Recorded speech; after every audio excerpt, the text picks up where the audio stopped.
Assalamualaikum warahmatullahi wabarakatuh. Halo Sobat Muda, juga Bapak Ibu Guru Pembimbing Riset atau KIR di sekolah dan madrasah.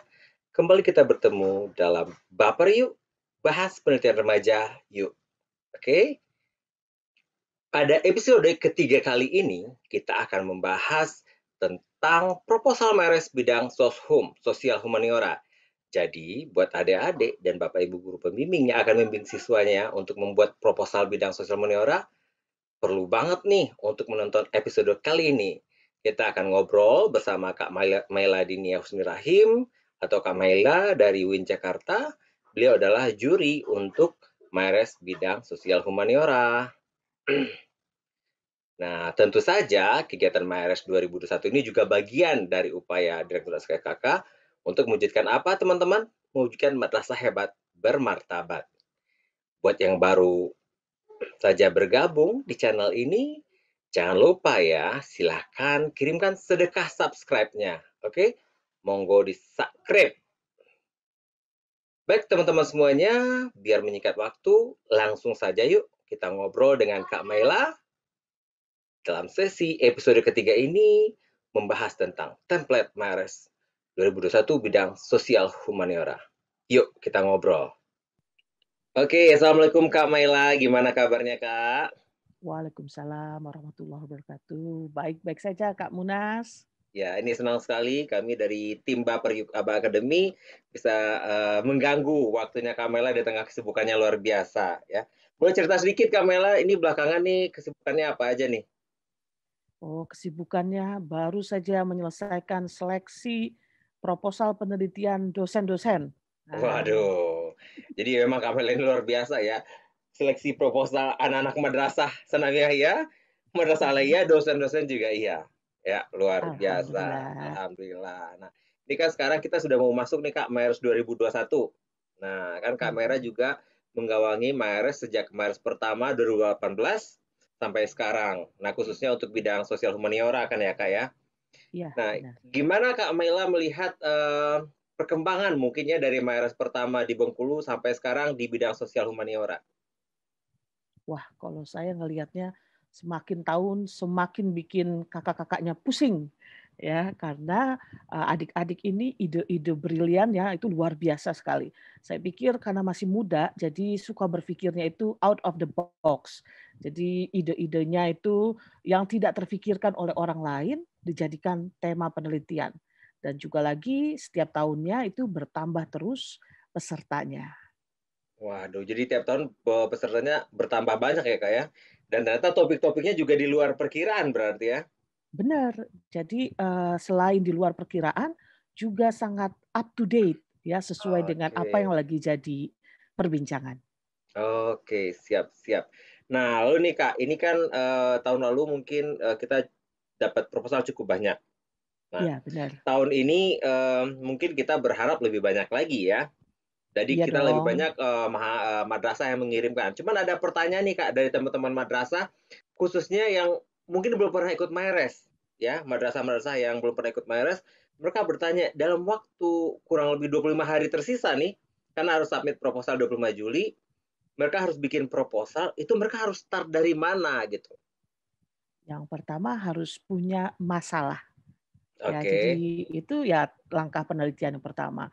Kalau kita punya masalah, nanti kita bisa merumuskan masalah tersebut. Nah, masalah itulah yang menjadi topik penelitian. Oke, jadi mereka harus menggali ide dulu berarti ya? Iya, tapi bukan bikin masalah ya, tapi Bukan bikin dapatkan masalah, masalah. dapatkan masalah. Jadi ini adik-adik ini harus, komunikasi dengan guru pembimbingnya untuk, mencari masalah tadi ya, bukan mencari Iya, masalah benar. masalah penelitian di sini ya, Kak, ya? Iya, benar. Oke. Nah, lalu kemudian ada yang bertanya, kira-kira topik apa sih yang menarik yang bakal dilirik oleh Juli gitu? Jadi topik-topik Eee, ada nggak ya atau gimana, Kak? yang pasti, juri-juri itu selain melihat orisinalitas ide, ya juga kemungkinan ide tersebut di-riset. Ya, jadi kadang-kadang ada juga sih yang dia bikin ide mau apa, tapi itu nggak mungkin, apalagi dengan situasi pandemi seperti ini ya. Mhm. Misalnya mau mewawancarai berapa orang, suku apa. Nah, padahal pas ditanya, dibaca di dalam proposal, Loh, suku itu tinggalnya di pedalaman jaraknya segini. Nah, itu gimana dengan pembatasan sosial? Nah, jadi yang pertama itu yang selain original idenya, ya, kemudian juga adalah researchable, bisa di-research. Oke. Nah, apalagi sekarang kan kita di saat pandemik nih ya, Kak, ya. Nah, gimana nih, adik-adik itu mensiasati kondisi pandemik ini untuk melakukan penelitian, Kak? Oke, berarti ketika kita menemukan masalah, kemudian merumuskan masalah, nah ketika sedang merumuskan masalah itu nanti akan tergambar metode penelitian apa yang paling memungkinkan. Ya misalnya kita punya masalah nih, misalnya masalahnya adalah pembelajaran jarak jauh. Ya itu udah masalah tuh. Kan dengar dari kawan-kawannya misalnya, aduh bikin capek, aduh bikin bosen, aduh bu guru kasih tugas kebanyakan. Itu masalah. Ya. Nah, sekarang bagaimana merumuskannya? Ya, bisa merumuskannya misalnya apakah ya siswa eh, nilainya lebih tinggi ketika pembelajaran online dibanding ketika dahulu ketika pembelajaran konvensional. Itu bisa ya. Nah, ketika pertanyaannya apakah lebih tinggi atau tidak, berarti kita perlu sampel yang banyak. Ya, kenapa penelitian ini nanti modelnya adalah penelitian kuantitatif. Nah, bisa nggak ngumpulin sampel dengan banyak? Oh bisa, sekarang ada G-Form. Ya, tapi punya akses dan jaringan nggak untuk menentukan sampel, menentukan populasi, dan menjadikan sampel jumlah yang besar. Itu satu. Nah, kalau enggak, diganti aja yang lebih sederhana. Ya, misalnya menceritakan, mengeksplorasi ya, menceritakan kembali pengalaman beberapa orang siswa. Nah, misalnya pertanyaannya menjadi bagaimana siswa di kampung ini belajar selama pembelajaran online. Lihat, masalahnya satu, tetapi pembahasannya ataupun rumusan masalahnya bisa macam-macam. Nah, jadi untuk menentukan researchable-nya itu bisa diskusi dengan pembimbingnya. Apa ya pertanyaan masalahnya, kata tanyanya yang memungkinkan untuk dilakukan riset dengan keadaan yang sekarang. Seperti itu, Kak Oke. Munas. Jadi mereka harus benar-benar memahami ya, kondisi sekarang seperti apa, kita ada keterbatasan untuk akses orang, akses, partisipan atau akses sampel. Jadi benar-benar harus diskusi nih sama guru pembimbing adik-adiknya ya, biar, kira-kira masalahnya pas, metodenya juga pas ya, Kak, ya. Dan bisa Ya, researchable tadi kuncinya ya, kuncinya researchable. researchable. Ya, Oke. Nah, sekarang Kak, yang banyak juga nih ditunggu-tunggu oleh adik-adik madrasah itu, khususnya yang belum pernah bikin proposal ya. Kalau madrasah-madrasah mungkin yang sudah biasa juara, sudah ikut penelitian karya tulis ilmiah di mana-mana, pembimbingnya juga sudah keren banget gitu ya, mungkin tidak masalah. Tapi buat yang seperti yang tadi, yang mungkin baru memulai gitu ya, banyak sekali loh Kak. Nah ini ditunggu oleh mereka sebenarnya gimana sih ini template yang baru ini cara ngisinya gimana sih sebenarnya. Nah kita mungkin bisa mendengarkan pandangan dari Kak Mailan ya, sambil saya share screen ya Kak. Eh, oke. Oke, kita bisa lihat di sini. Nah,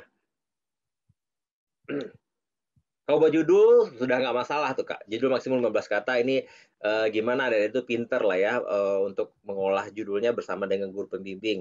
Bidang penelitian ya tinggal tentukan mau saintek, sosum atau keagamaan. Sekarang Ya. pertanyaannya Kak, latar belakang masalah atau latar belakang penelitian di sini ya. Apa sih yang mesti dituliskan adik-adik itu di latar belakang masalah ini sebenarnya? Nah, ini yang jadi perhatian sebenarnya. Karena sebenarnya latar belakang masalah itu adalah kesempatan peneliti untuk curhat. Sayangnya banyak peneliti yang malah memanfaatkan bagian ini untuk literatur review. Nah, kalau curhat berarti adalah menceritakan akarnya. Menurut kita, ya tadi pembelajaran online. Oh, jadi cara sederhananya gimana? Ya ceritakan. Eh, saya dan kawan-kawan saya biasanya berjumpa seminggu itu pembelajaran 5 hari. Nah, sudah 1,5 tahun kami tidak bertemu.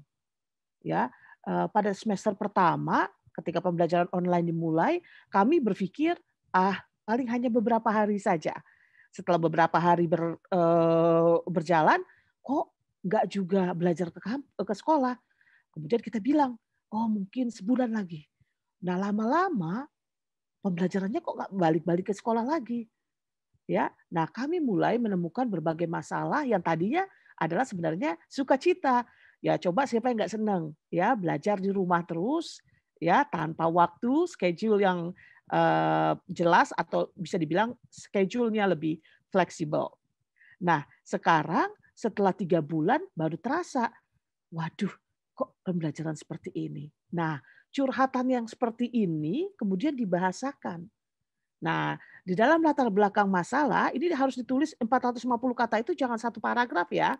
Nah, 450 kata ini kurang lebih bisalah ditulis dalam 2 atau 3 paragraf. Dan ini yang biasanya tips Kakak ya untuk adik-adik, setiap paragraf itu jangan terlalu banyak pokok pikirannya. Pokok pikiran dari setiap paragraf cukup satu kalimat, ya. Kalimat yang lainnya menjadi supporting dari paragraf itu. Oleh karena itu, yang template yang seperti ini nanti kalau adik-adik sedang mengerjakan, dipecah lagi di latar belakang masalah 450 kata. Berarti saya akan menulis 3 atau 4 paragraf misalnya. Paragraf 1 saya mau menulis apa, paragraf 2 saya mau menulis apa, paragraf 3 saya menulis apa, paragraf 4 menulis apa. Nah, pokok pikirannya itu adalah yang menjadi topik dibicarakan. Nah, kalimat-kalimat lain dalam paragraf itu adalah menjelaskan pokok pikiran itu. Contohnya tadi, pembelajaran, jarak jauh membosankan, itu pokok pikirannya. Nah, yang lainnya yang menjadi kalimat penunjangnya adalah, pembelajaran jarak jauh membosankan. Saya jadi, harus menatap, laptop atau komputer berjam-jam, ya, mendengarkan bu guru yang bicara di depan Zoom. Ya, kadang-kadang saya tertidur. Nah, itu baru dari kita. Boleh dimasukkan penelitian yang lainnya. Penelitian Munas Ramli tahun 2020 mengatakan bahwa anak-anak kekurangan motivasi selama pembelajaran online. Nah, jadi seperti itu. Oke, jadi latar belakang ini adalah, tempat curhat ya, Kak, ya? Tempat Iya, curhat benar. peneliti kenapa mereka, permasalahan apa yang mereka lihat ya, lalu kemudian mengapa mereka meneliti gitu ya, Kak, ya? Benar, ya mengapa Oke, mereka meneliti. ya. Nah, jadi itu tadi, jadi latar belakang masalah ini jangan, salah ya, jangan sampai salah kata Kak Maila. Sering sekali orang menuliskan, kajian pustaka di latar belakang, Mhm. padahal di latar belakang itu kita harusnya curhat, "Ini loh masalah yang saya hadapi, lalu, mengapa saya meneliti ini dan menurut saya ini penting loh untuk diteliti." Gitu ya Kak Maila ya?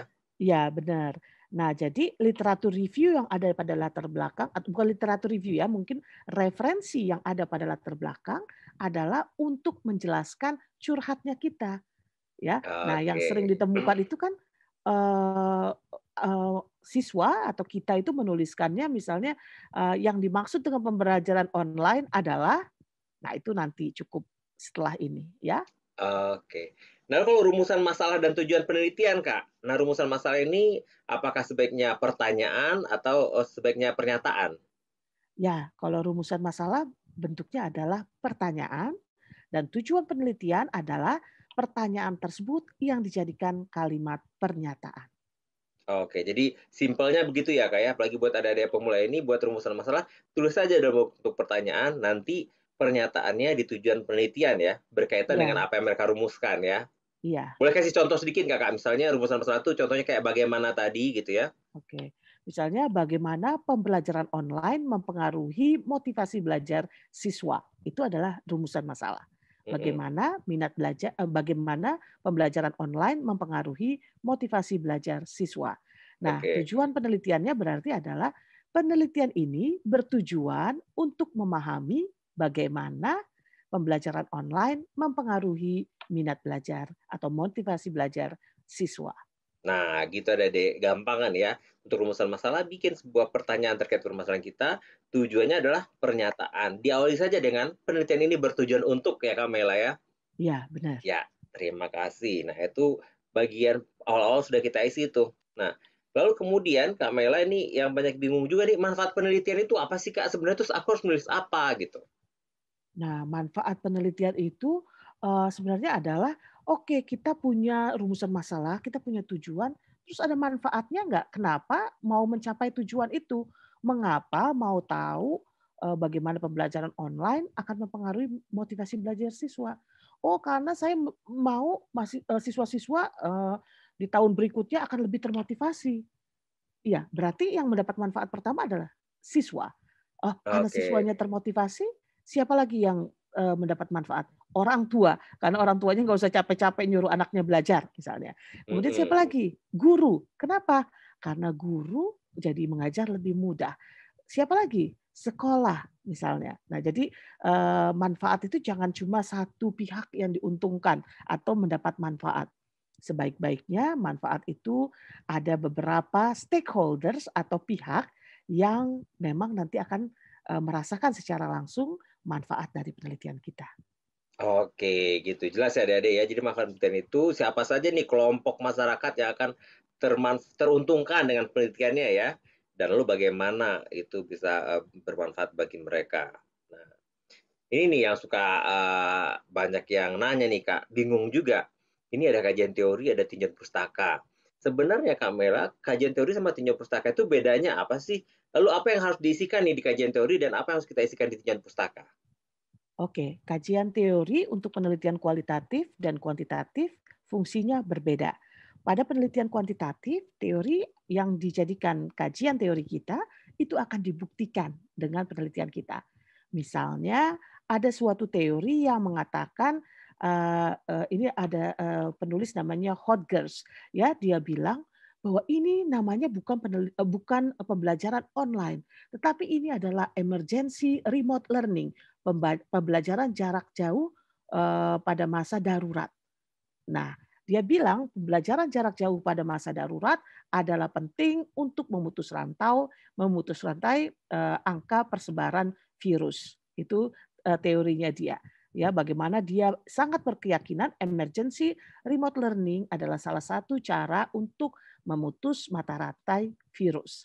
Dia teori itu, ya. Nah, ada peneliti-peneliti berikutnya yang ingin membuktikan apa benar ya pembelajaran emergensi ini bisa memutuskan penyebaran virus ya. Nah, ada yang membuktikan, ada yang tidak. Apakah quarantining itu berhasil? Ada yang bilang iya, memang ini memutus, tapi menciptakan penyakit-penyakit baru, terutama penyakit sosial. Nah, itu Mhm. dibuktikan.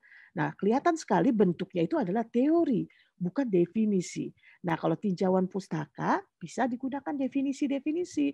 Nah, misalnya kalau misalnya apa yang dimaksud dengan pembelajaran online itu bukan teori.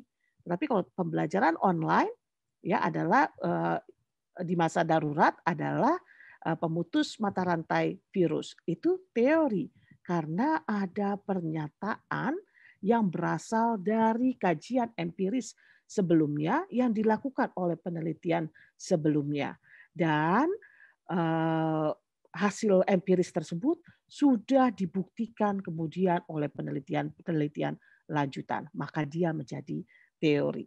Teori, Ya, oke. sedangkan kalau tinjauan pustaka, saya juga neliti loh tentang pembelajaran online dan di dalam penelitian itu saya menyebutkan yang dimaksud dengan pembelajaran online adalah, nah ketika adik-adik menggunakan definisi pembelajaran online dari saya, itu bukan teori, tetapi itu adalah tinjauan pustaka.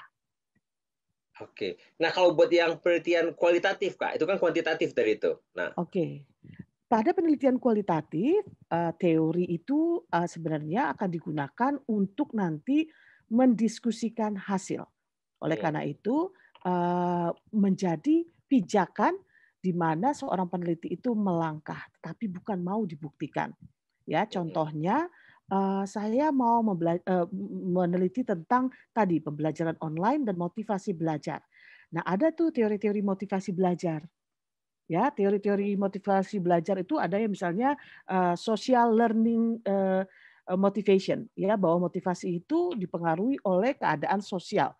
Ya, itu dari Deci atau siapa cara bacanya saya kurang tahu ya. Nah, dia menyatakan seperti itu bahwa motivasi itu adalah hasil dari interaksi individu dengan lingkungan sosialnya. Oleh karena itu dia akan terpengaruh oleh bagaimana lingkungan sosial membawa. Nah, ini tidak mau dibuktikan oleh saya. Ya, karena rumusan masalah saya adalah bagaimana ya tadi pembelajaran online mempengaruhi motivasi belajar. Tidak ada hubungannya dengan motivasi sosial mempengaruhi individu. Ya, Mhm. tetapi saya melihat bahwa pembelajaran itu adalah salah satu interaksi sosial. Nah, makanya saya bukan mau membuktikan teori itu, tapi saya menggunakan itu sebagai pijakan bahwa oh iya, jadi bagaimana pembelajaran online mempengaruhi motivasi belajar. Nah, seorang peneliti kualitatif dia tidak membuktikan teori. Nah, sebenarnya tantangannya malah mereka menciptakan atau menghasilkan teori dari penelitiannya. Iya, jadi kalau kualitatif lebih menghasilkan teori. Tapi buat adik-adik ini mungkin mereka bisa meneliti saja, terus memanfaatkan itu sudah lebih lebih dari cukup ya, Kak, ya? Ya, benar. Nah, nah, jadi itu ada ya. Jadi jangan salah lagi ya, kalau di kajian teori itu kita tidak bicara, kita membahas tentang PJJ. PJJ itu definisinya apa, ya, faktor yang mempengaruhi PJJ itu seperti apa. Itu kita nulisnya di tujuan pustaka. Tetapi seperti yang dikatakan oleh Kak Mela tadi, teori itu lebih kepada misalnya kita melihat nih, ada teori tadi interaksi sosial misalnya. Lalu kita akan menggunakan teori tersebut sebagai kebijakan kita untuk melaksanakan penelitian. Atau itu kalau kualitatif ya, Kak, ya.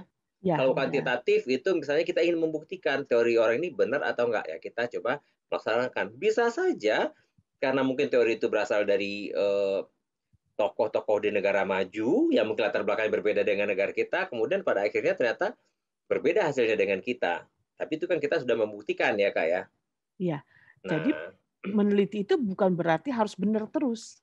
Yang salah nah pun harus dilaporkan. betul. Nah ini sering nih kak menjadi pertanyaan kak, apakah kalau misalnya salah gitu, terus kita dikatakan penelitian kita gagal atau kita tidak melakukan penelitian gitu kak? Oh, Banyak tuh yang bertanya bukan. tuh. Ya, jadi apa nilai dari penelitian itu bukan dari terbukti atau tidaknya hipotesis, ya, tetapi dari bagaimana penelitian dilakukan sistematis, bagaimana validitas reliabilitas dari instrumen yang digunakan dan ukuran-ukuran lainnya. Ini untuk penelitian kuantitatif. Ya, jadi Ya. adik-adik kalau meneliti udah capek-capek, yang ngumpulin data, tahu-tahu hasilnya hipotesisnya nul atau negatif, nggak usah berkecil hati dan bilang bahwa penelitiannya gagal. Bukan gagal, tetapi memang hasilnya negatif. Oke, jadi gitu ya Dea, jangan takut tuh kalau misalnya kita hasilnya ternyata tidak sesuai dengan yang diharapkan, dengan dugaan kita, wah ini penelitiannya gagal. Bukan ya, tapi kita hanya menyampaikan saja apa yang sudah kita lakukan gitu ya Kak ya. Ya, benar. Oke, nah kita lanjut nih Kak, ini nah hipotesis ini ditulis jika ada ya, mungkin ini karena ada yang mesti menuliskan hipotesis mungkin yang kuantitatif ya, atau kalau Mhm. kualitatif itu mungkin nggak, atau gimana nih Kak hipotesis ini nih? Mungkin Kak Mela bisa bantu jelasin nih Kak Ade nih. Untuk peneliti remaja, kita nggak usah terlalu rumit ya. Kita cukup aja kan ada namanya hipotesis statistik, ada juga hipotesis kalimat. Ya, untuk nah, adik-adik yang ikut MyRes dan mungkin peneliti remaja lainnya cukup menuliskan hipotesis kalimat. Contohnya misalnya ada ya contohnya pembelajaran online mempengaruhi ya motivasi belajar siswa ya satu ya H1 nolnya ya hipotesis satu hipotesis nol tidak negatif ya bahwa pembelajaran online tidak mempengaruhi motivasi belajar. Nah ini dua aja yang disebutkan ya ada dua Oke. motivasi yang diutarakan dari penelitian ini Mhm. mempengaruhi dan tidak mempengaruhi. Oke, jadi, ada ditulis, hipotesis kalimat tadi kata Kak Mela ya, untuk, H1 gitu ya, Kak, hipotesis satu Ya, itu yang, positif berarti ya, ya PJJ ini mempengaruhi, motivasi belajar. Tapi H0-nya nanti adalah PJJ ini, tidak tidak mempengaruhi. mempengaruhi. Oke. Nah, itu yang nanti dibuktikan ya, Kak. Iya, Nah, tapi benar. bagaimana dengan penelitian kualitatif, Kak? Berarti kita kosongin saja karena memang penelitiannya adalah penelitian kualitatif, tidak ada hipotesisnya. Nah, Oke. yang sering terjebak itu Kamunas, mungkin Kamunas juga mendapatinya di beberapa proposal, penelitiannya dikatakan kualitatif, tetapi ada hipotesis. Iya. Nah, itu yang mungkin nilainya jadi kurang dari juri-juri. Oke. Lalu kalau misalnya, mereka melaksanakan penelitian kuantitatif sederhana, terus mereka menulis hipotesis gimana, Kak? Nah, itu juga nggak tepat berarti kan? Karena tidak ada hipotesis yang mau dibuktikan. Oke, ya jadi gitu Adik-adik ya. Kalau misalnya penelitiannya pure murni kuantitatif, Adik-adik harus membuat dugaan sementara tadi ya, dengan hipotesis kalimat tadi. Baik, nah kita lanjut nih Kak ke metode penelitian nih. Nah ini beberapa proposal kita sering baca, kadang itu banyak yang kopas ya Kak ya, ngambil di internet, Nah, lihat skripsi. Nah sebenarnya gimana nih Kak menyusun metode penelitian ini? Ini dan sekarang kita cuma dibatasi 500 kata ya Kak ya? ya ini udah dibantu loh sama template bahwa unsur dari metode penelitian itu adalah metode yang digunakan. Nah, jadi nanti jelasin penelitian ini dan ingat bahasanya nggak usah yang berputar-putar. Sederhana aja. Penelitian ini menggunakan metode penelitian kualitatif deskriptif atau penelitian kualitatif studi kasus, penelitian kualitatif fenomenologi, ya cukup begitu. Penelitian ini menggunakan metode penelitian kualitatif studi kasus. Nah, setelah itu kalimat berikutnya penelitian kualitatif studi kasus adalah, nah itu kasih tahu rujukannya dari mana. Ya, Hmm. jadi jangan bilang cuma penelitian ini, tapi nggak ada rujukan. Ini ngikutin model penelitiannya siapa, gitu kan? Nah, di situ pertama itu kali mungkin bisa disebut itu jadi kalimat pertama yang terdiri dari 100 kata lah, gitu ya. Nah, Mm-mm. kemudian di paragraf atau beberapa kalimat berikutnya jelaskan tentang subjek penelitian. Yang menjadi subjek penelitian ini adalah misalnya siswa kelas berapa dan lain-lain. Nah, ini juga ada perbedaannya antara kualitatif dengan kuantitatif. Karena di dalam penelitian kualitatif harus ada populasinya, kuantitatif ya. Sedangkan pada penelitian kualitatif tidak boleh atau bukan sangat mustahil, sangat jarang hanya pada kasus tertentu ada populasi yang bisa disebutkan ya. Nah, subjek penelitian berarti adalah menyebutkan populasi dan sampel pada penelitian kuantitatif, sedangkan pada penelitian kualitatif adalah menyebutkan sampelnya. Nah, setelah menyebutkan sampelnya, itu kita harus menyebutkan juga teknik samplingnya gimana, kenapa bisa menentukan jumlahnya segini. Ya, nah sering sekali kakak itu membaca adik-adik ini menuliskan menggunakan metode purposive sampling. Nah, tapi tidak ada penjelasan apa purposive sampling-nya, apa kriteria dari sampelnya. Ketika kita menyebutkan penelitian ini menggunakan purposive sampling, berarti kita harus menjelaskan purpose yang mau diambil dari sampel itu apa. Ya, misalnya kriterianya tadi bagaimana pembelajaran online mempengaruhi motivasi belajar. Berarti kriteria pertama dia yang diwawancara ya menjadi subjek penelitian adalah harus siswa, ya kan? Karena Mm-mm. boleh juga guru ya yang mempengaruhi atau orang tua. Tapi boleh nggak misalnya yang diwawancara itu adalah supir. Nah, boleh aja tapi kan jauh sekali dia akan paham anak majikannya itu belajar atau tidak gitu kan. Nah itu jadi harus jelas dulu purposif. Nah, kemudian nanti dilihat lagi dibatasi. Nah, penelitian itu nggak boleh terlalu luas ya, penelitian itu harus ada batasannya. Ya, makanya nanti disebutkan bahwa bagaimana pembelajaran online mempengaruhi motivasi belajar siswa. Oke, di situ rumusan masalahnya begitu. Tapi kemudian dijelaskan siswa yang diteliti adalah siswa madrasah sanawiyah misalnya, Mm-mm. berumur berapa sampai berapa. Nah, itu berarti kriteria sampel yang berikutnya adalah siswa madrasah aliyah sanawiyah umur segini sampai segini. Dibatasi gendernya nggak? Tergantung penelitiannya mau melihat apa. Bisa saja mau meneliti hanya siswi madrasah saja. Tapi bisa juga hanya siswa madrasah aja atau nggak masalah. Jadi tidak dibatasi gender. Nah, ada nggak yang mau membatasi dengan latar belakang ekonomi keluarga? Bisa saja. Mau dibatasi apa lagi? Misalnya dibatasi urutan kelahiran, ya. Hmm. Nah, misalnya karena mau meneliti bagaimana anak tunggal, misalnya bagaimana motivasi belajar anak tunggal selama pembelajaran jarak jauh. Nah, berarti kriterianya adalah harus anak tunggal. Oke, jadi kalau purposif harus ada kriterianya. Nah, ini yang sering ditanyakan nih Kak, Iya. kalau kami melaksanakan penelitian kuantitatif itu jumlah sampelnya minimum berapa sih? Terus kalau kualitatif, kalau saya mau interview orang harus berapa tuh Kak jumlahnya gitu? Iya. Nah, itu kan ada, rumusan, ada, nanti adik-adik itu, harus punya buku rujukan, ya. Karena Kakak ini sering ngelihat adik-adik ini tidak punya rujukan, tapi melihat skripsinya siapa, ya, atau penelitian siapa sebelumnya. Nah, itu yang menjadi, mungkin menjadi penelitiannya, mmm, metode yang digunakan tidak, sistematis dan tidak jelas benar. Ya, jadi penelitian yang baik, metodenya itu harus jelas. Kenapa? Karena terutama untuk penelitian kualitatif, reliabilitas dan validitas penelitian salah satunya adalah ditentukan oleh kualitas metodologi. Nah, oleh karena itu metodenya harus jelas benar. Nah, kalau misalnya tadi, jumlah sampelnya berapa, ini ada rumus, nanti lihat buku rujukannya misalnya ada tabelnya dari Slovin, cara menghitung populasi. Kemudian ada tabel Sugiono, cara menghitung populasi, sampel dari populasi, menghitung sampel dari populasi. Menentukan populasinya apa? Lihat rumusan masalahnya. Kalau rumusan masalahnya bagaimana ada misalnya hipotesisnya adalah, pembelajaran online mempengaruhi motivasi belajar siswa SMP. Nah, itu berarti luas sekali. Nah, harus dibatasi. Siswa SMP di Purworejo misalnya, oh berarti itu adalah kabupaten. Nah, populasinya berapa? Populasinya seluruh Purworejo. Researchable nggak? Kayaknya nggak mungkin deh.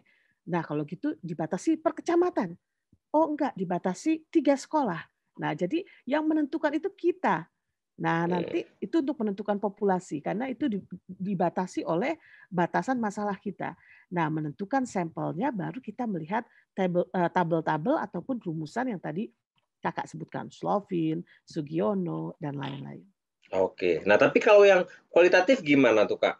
Kalau Menentukan, apa nggak, "Ah, ya udahlah saya mau, interview 5 orang aja atau 10 orang aja." Nah, itu gimana tuh, Kak? Pertimbangannya apa memilih sampel kalau buat kualitatif? Oke, untuk kualitatif tergantung dari, jenis penelitiannya, kemudian mungkin kajiannya atau topiknya. Jadi Kakak cerita ya, semester lalu, ini karena Kakak ngajar juga ya, semester lalu atau tahun 2020 akhir, Kakak melakukan penelitian tentang pernikahan dini, pada masa COVID-19. Ya. Nah itu Kakak nggak bisa menggunakan purposive sampling. Kenapa? Karena nggak kebayang dari awal itu siapa yang mau diwawancara. Ya, jadi Kakak menggunakan, tim peneliti yang tinggal di Lombok Barat dan Lombok Utara untuk mengumpulkan data, ya. Kemudian yang saya minta adalah ke kantor KUA dulu, siapa, orang tua yang mau diwawancara. Dia dapat. Nah, kemudian dari orang tua itu dikasih tahu, oh oh anaknya itu juga, nikah umur 13 tahun, oh anaknya itu nikah umur 15 tahun. Nah ini, teknik sampling yang digunakan berarti adalah, snowball sampling. Nah, snowball sampling ketika kita membuat, proposal kita tidak akan menyebutkan secara pasti, tetapi bisa saja disebutkan teknik pengumpulan teknik sampling adalah snowball sampling dengan, nah kalau snowball sampling berarti key person-nya itu siapa, dengan key person siapa, diduga atau direncanakan kemungkinan atau disebutnya kemungkinan, sampelnya bisa berapa sampai berapa. Nah, sedangkan kalau purposive sampling kurang lebih kita bisa melihat kapan ya data itu bisa saturasi. Ya, misalnya mau tahu bagaimana motivasi belajar, siswa, madrasah aliyah, negeri 2 Sumbawa misalnya. Mau tahu motivasi belajarnya tadi ya. Nah, maka yang menjadikan sampel adalah siswa madrasah, MAN 2, Sumbawa. Oleh karena itu, dihitung dulu, maksudnya dihitungnya dikirakan. Ya, saya itu mau, dapat suara dari siswa yang laki-laki, siswa yang perempuan, guru, ada berapa guru yang mau diwawancara. Oh, kalau yang guru yang ngerti curhatan tentang motivasi-motivasi ini biasanya adalah guru agama atau guru BK. Oke, ada berapa guru BK ya di sekolah ini? Ada berapa guru agama ya di sekolah ini? Oh, guru agama ada 3. Ya, guru agama itu misalnya fikih ya. Kenapa? Karena yang Eee, atau kalau motivasi belajar mungkin, akidah akhlak ya, karena akhlak dan motivasi dan lain-lain. Misal ini, atau malah wali kelas, ya. Nah ini misal ya, Kakak ini karena, tiba-tiba nggak dipikirin, ya. Nah jadi setelah itu, kelihatan, oh iya berapa orang, ada berapa orang gurunya. Ya, jadi nggak bisa kira-kira 3, kira-kira enggak. Tapi dipikirkan pertanyaan ini bisa saturasi saturasi kurang lebih orang itu akan menjawab jawaban yang sama berapa. Nah, targetkan jangan terlalu sedikit juga. Kenapa Kakak minta siswa tidak menargetkan sedikit? Karena kalau data kita terlalu sedikit, kita akan kesulitan untuk membuat kesimpulan. Jadi kalau misalnya memang belum tahu pasti, apa, eee, medan penelitian kita, tuliskan yang agak banyak. Misalnya 10 siswa, ini untuk kualitatif ya, 5 guru, ya itu bisa. Tapi kalau cuma saya akan mewawancara 3 orang siswa, boleh, ya tetapi masalahnya bisa dapat data nggak? Mhm. Gitu. Nah, jadi gitu ya. Nah, tadi ada muncul nih Kak istilah nih, saturasi data. Nah, ini mungkin ada nih, apalagi yang di sanawiyah nih ya, atau aliyah Mhm, juga nih, saturasi data itu apa sih sebenarnya Kak? Kapan itu dikatakan data itu saturasi gitu Kak? Apa oke. sebenarnya? Kalau secara harfiah itu kan, artinya butek ya, ketika data udah butek. Itu maksudnya adalah, eee, data dibaca hasilnya itu-itu saja. Ya misalnya, siswa ketika ditanya bagaimana motivasi belajar mereka selama pembelajaran online. Eee, s mmm, udah 5 orang diwawancara ya, kemudian jawabannya adalah, "Ya, ini apa, saya jadi males bangun pagi, saya jadi, kecapean karena bu guru ngasih tugas banyak, saya lebih milih pembelajaran di kelas aja lah." Nah ternyata jawaban ini udah berulang selama, sebanyak 3 orang yang diwawancara atau lebih, ya dan kita bilang, "Kok jawabannya ini aja ya?" Nah itu Mhm. berarti datanya sudah saturasi. Sudah saturasi ya, sudah butek, udah jenuh ya Kak ya. Jadi Ya, artinya udah jenuh. kita sebagai peneliti sudah bisa memprediksi nih, siapapun yang akan kita interview, hasil jawabannya seperti ini gitu ya. Nah, Ya, berarti gitu ya, ada di semuanya. Kalau buat kuantitatif, tadi Kak Mela sudah menyampaikan, silahkan aja lihat tabel ya, ada rumus formulanya, tapi sekarang itu orang udah ngasih tabel, gampang, ngapain juga kita ngitung-ngitung ya kan. Apalagi, kalau kita nggak terlalu suka nih matematika, ya udah lihat aja tabelnya berapa gitu ya. Nah, kalau iya kualitatif itu tadi bisa dengan perkiraan ya Kak Mela ya, mungkin, iya benar. eee, kalau snowball mungkin saya perkirakan sekitar 10, 15 orang, atau mungkin dengan purposive sampling, saya memperkirakan, 10 orang itu nanti sudah terjadi apa, sudah saturasi data gitu ya. Jadi boleh ada-ada ya. Nah, kalau pengumpul data nih, Kak. Nah, apa yang bisa Heeh. dilakukan oleh adik-adik ini untuk mengumpulkan data? Oke, mengumpulkan data berarti, bisa kalau misalnya kuantitatif ya bisa melakukan eksperimen. Ya berarti ada kelas kontrol dan kelas, eksperimennya ya. Kemudian berarti, mengumpulkan datanya dengan apa? Memperhatikan eksperimen itu, mengobservasi dan mungkin ada penilaian, sebelum pretest, posttest ya itu, kalau untuk yang kuantitatif atau juga survei. Nah survei itu, mmm, adalah, survei itu ya macam-macam ya, ada yang kualitatif, ada yang kuantitatif. Jadi jangan terjebak ya, survei itu nggak mesti, kuantitatif. Kuantitatif. Ya, tetap nah jadi metode yang berikutnya adalah survei. Kuesioner, nah kuesioner ini biasanya kuantitatif. Ya kenapa? Karena jawabannya pilihan ganda, jadi nanti peneliti bisa menyimpulkan berapa persen yang jawab ini dan itu. Ya. Nah untuk penelitian kualitatif, yang paling sering digunakan adalah wawancara dan observasi, dan juga satu lagi dokumen. Tergantung dari sifat dari penelitiannya. Misalnya, kalau misalnya itu kita mau meneliti tentang, kebetulan mahasiswa Kakak ada yang meneliti tentang, manusia silver ya, Mhm. mana datanya lebih banyak dari wawancara atau dari observasi? Saya tanya, ya karena penelitian itu melihat bagaimana interaksi sosial, anak-anak yang menjadi manusia silver di Depok. Nah, saya bilang, "Mana yang lebih banyak data utamamu? Wawancara atau, observasi?" Dia langsung jawab, "Kayaknya banyakan observasi." Belum tentu, tergantung sekali bagaimana rumusan masalahmu. Ya, kalau rumusan masalahnya adalah bagaimana, anak-anak yang menjadi manusia silver, berinteraksi dengan ya orang tuanya, nah ini berarti observasi tepat, ya. Tetapi kalau misalnya bagaimana anak-anak manusia silver ya, bagaimana motivasi, belajar anak-anak, manusia silver, ya, bagaimana motivasi melanjutkan sekolah. Nah ini wawancara yang tepat. Nah, jadi kalau misalnya kita mau menentukan, metode penelitian utamanya, kita harus melihat pertanyaan penelitian saya atau rumusan masalah saya itu bisa dijawab dengan saya melakukan apa.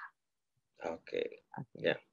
Jadi ya gitu Adik-adik, jadi ketika kita memutuskan alat pengumpul data kita, kita balik lagi nih ke rumusan masalah nih, gitu ya Mhm. Kamela ya? Iya, Ini kalau benar. seperti ini ya, wah ternyata ini kalau kayak gini nih saya wawancara nih, kalau kayak gini nih saya menyebarkan angket nih, gitu kuantitatif gitu ya. Terus kayak gini kayaknya saya observasi. Nah gitu, mungkin ya ketiga itu yang simple dan sederhana yang bisa dikerjakan adik-adik ini, apalagi dalam waktu yang singkat ya Kak. Lalu Mhm. kemudian rencana analisis data ini apa yang harus disampaikan di bagian ini nih? Mungkin satu paragraf atau berapa gitu, kira-kira apa nih yang harus dituliskan nih Kak? Iya, jadi bagaimana data yang dikumpulkan akan dianalisis. Nah, ini yang lucu juga nih, biasanya saya sering menemukan proposal yang mengatakan data akan dianalisis dengan mereduksi data, menampilkan data, ya, kemudian menyimpulkan data. Hmm. Bisa nggak kita menganalisis? Nah, yang dimaksud dengan menganalisis data itu adalah apakah kita mau compare and contrast data, atau kita mau mencari tema dari data. Paham nggak nih maksudnya di sini? Ya, Hmm. maksudnya kalau kita mau mencari tema, berarti kita akan membaca berulang-ulang kali data, kemudian kita mau tahu apa sih benang merahnya dari jawaban mereka ini yang hubungannya dengan rumusan masalah. Ya, rumusan masalahnya bagaimana pembelajaran online mempengaruhi motivasi belajar. Anak-anak ini kenapa nyebutin bosan, ya, kemudian tapi ada yang secara eksplisit disebutkan berulang kali. Tugas belajar jadi banyak. Nah, dari situ diambil temanya adalah, ini, anak-anak menjadi, terbebani dengan PR dari sekolah. Sehingga mereka atau mungkin temanya adalah PR menyiksa siswa. Itu tema ya, Hmm. kita bisa mengambil tema. Itu kalau kita melakukan tematik analisis, mengambil tema atau benang merah dari data yang ada. Nah, ada lagi cara yang lain misalnya dengan melakukan komparasi data. Ya, misalnya tadi siswa perempuan, siswa laki-laki, di-compare, dikontras, ya Hmm. atau siswa madrasah sanawiyah dengan siswa madrasah aliyah, bisa juga seperti itu. Atau siswa yang tinggal di desa dengan siswa yang tinggal di kota. Nah, kemudian perbandingan-perbandingan itu yang menjadi hasil. Nah, jadi jangan langsung tiba-tiba mengikuti Miles Huberman akan Nah, iya. mereduksi data. Nah, nggak begitu. Ya, sebenarnya kalimat yang sudah turun-temurun diwariskan oleh skripsi ke skripsi itu tidak lengkap. Ya, ketika dia menyebutkan mengikuti teknik analisis data Miles and Huberman Saldana, ya, itu dia tidak menyebutkan dulu mereka itu bertiga sebenarnya adalah pengusung tematik analisis. Nah, maka yang disebutkan adalah metodenya adalah dengan menganalisis tema Tematik. dengan cara ya tadi itu yang namanya reduksi dan lain-lain. Jadi mereka baca berulang-ulang, mereka reduksi datanya ya. Nah, itu kan kualitatif Kak. Kalau kuantitatif nih, gimana mereka menganalisis data nih? Nah, data, analisis, kuantitatif sekarang udah banyak sekali ya mesin, pengelolanya ya, ada SPSS dan lain-lain, tergantung apa yang mau dilihat. Ya, Hmm. kalau saya ya biasanya menyarankan kepada adik-adik ini, penelitian yang sederhana aja ya, misalnya, dengan menghitung persentase ya, karena kalau misalnya terlalu sibuk dengan rumusan ini dan lain-lain, itu, mungkin untuk, nanti kalau sudah pendidikan lebih lanjut boleh. Tapi untuk ini lebih baik fokus, jadi bukan pada metode yang canggihnya, tetapi bagaimana metode ini sebenarnya valid dan masuk akal.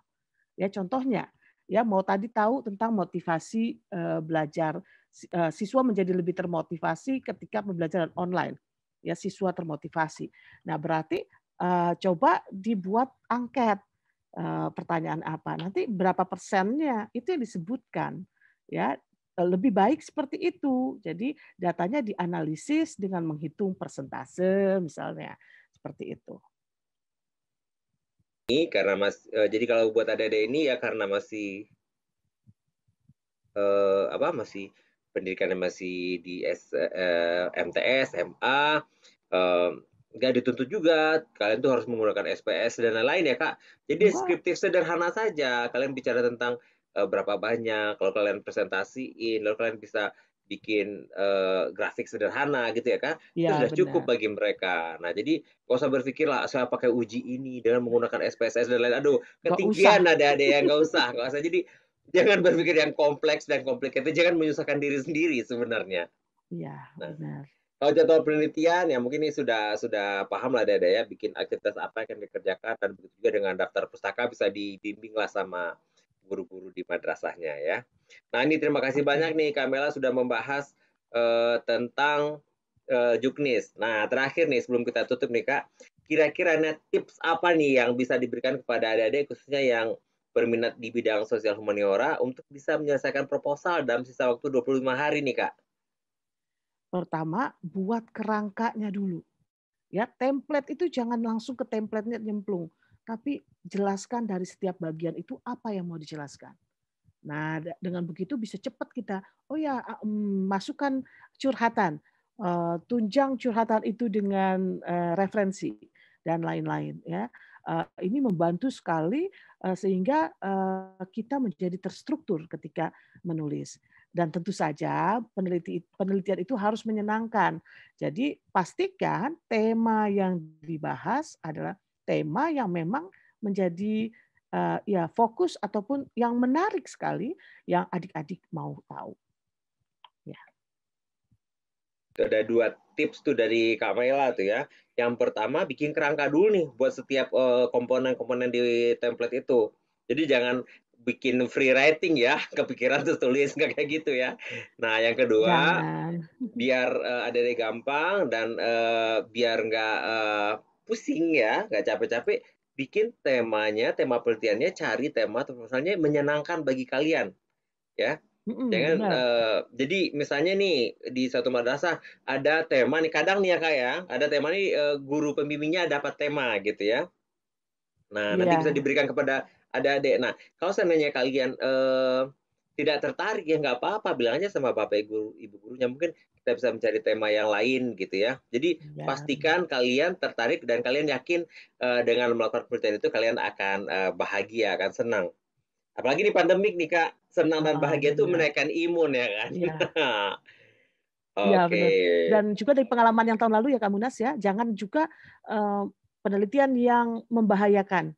Ya, ingat Nah, nggak kita pernah menyeleksi dan itu ada tentang para pekerja seksual dan lain-lain. Nah, ini saya bilang gimana dapat datanya, izinnya? izinnya, betul. Iya Jadi benar. di level kalian mungkin ada di MTS dan MA, nggak usah Mhm, mengambil tema-tema yang berisiko gitu ya. mhm, Mau bicara tentang bagaimana ini di rumah tahanan gitu, gimana kita mau ke rumah heeh, tahanan, aksesnya seperti apa gitu ya. heeh. Jadi yang simple, sederhana, menarik bagi kalian dan bisa bermanfaat tentunya.